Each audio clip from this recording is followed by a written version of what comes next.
Martin, a new crisis in some sectors or not? Yes, we're talking about one of the biggest crises of all times that is ahead of us now. I'm just kidding.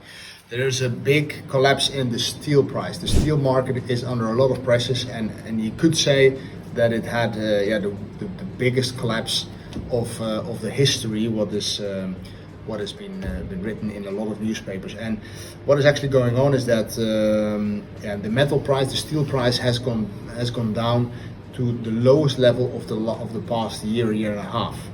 And you might wonder, what is that price then? In the past it was trading around $120, $130 even for a ton of steel. At the moment we're talking about 95, and the expectations are of the larger institutional banks like UBS, etc., that the price will drop even lower until 90.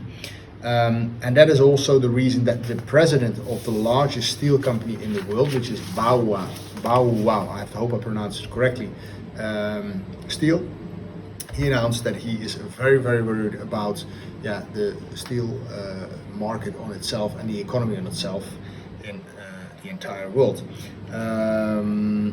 Prices of steel have not gone down with so much in one day. We had a drop of 3% last week, and that was a reason for a lot of people to enter in a panic mode. You saw also the company Taco is going to talk about ArcelorMittal suffering from that already, not only this year but also in the running up for this year.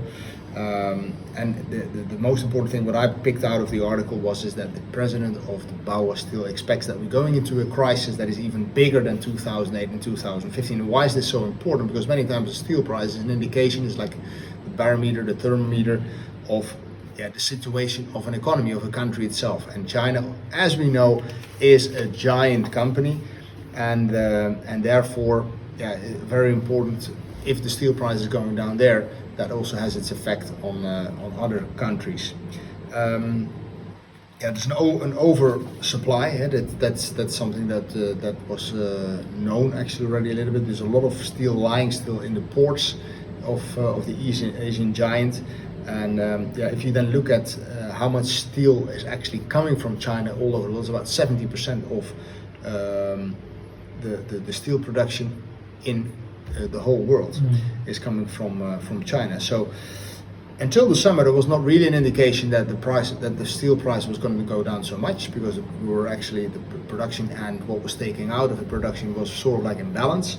But after summer, after June, basically, we saw a big difference in the amount of steel that was taken. Actually, 25% less steel was taken out compared to the previous year.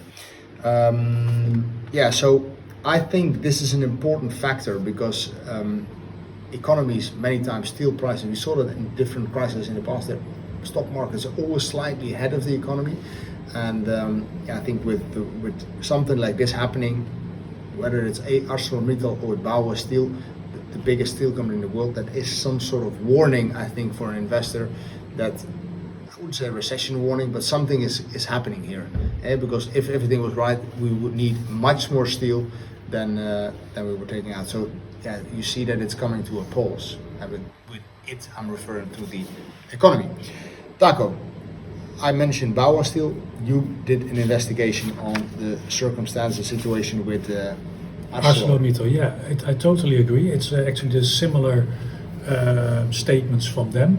I think it's number 2 in the world. So we always speak about the big companies in their sector, and I think everyone knows ArcelorMittal. And they really said that the conditions now are unsustainable, and they say it like one in their own quarterly figures, and that's quite something, no? That the company says that it's almost not workable anymore. It was also because of what the production price is almost what they're selling it for. Or... the situation like you described with China and the demand and the prices, that's apparently not working, and it was reflected in their quarterly figures. The earnings per share last year, second quarter, were 2.23 and now 0.63. So that's an enormous drop in the earnings, but also the sales and everything down. Maybe the reason that it's not that big news, that the analysts were expecting this, and of course, it made that the price already fell down, and not just in one day, like you said, with the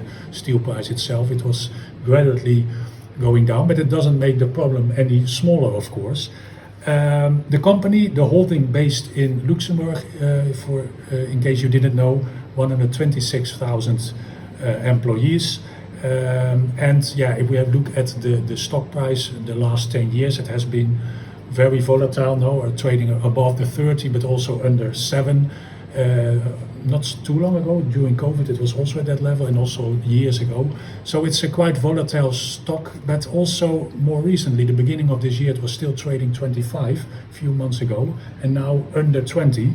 So that is quite a drop. The analysts, like I said, were quite normal. They were not in panic. They still think 9 buy, 7 hold, 1 sell. That's not too bad, with a price target of 29, and now trading at 20. So we also want to stay positive. Maybe like there is a problem, but it might also be an interesting stock. It is a big company.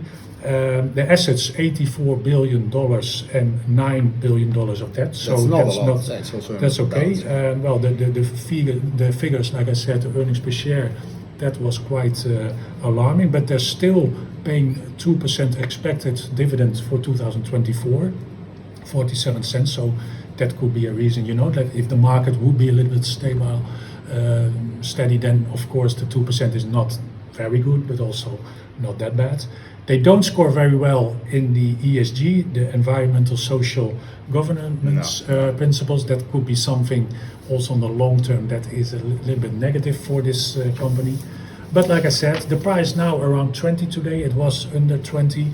That could be maybe an interesting level. It's also could be like a support level for the last year, so it's really on the low side. But yeah, there are some fundamental reasons for it, so it's not a clear buy, of course, if these problems exist. But on the other hand, yeah, if you are interested and maybe you don't want to buy directly, maybe you can work with options. You do need to know all the details before you do something like that. But being a volatile stock, the premiums are high, and absolutely. A lot of people prefer to open a position like that through a option position. But very interesting if you are interested in the company itself and you did your homework and maybe you think that there will be a solution for this price issue in the steel market, but it's very difficult to say.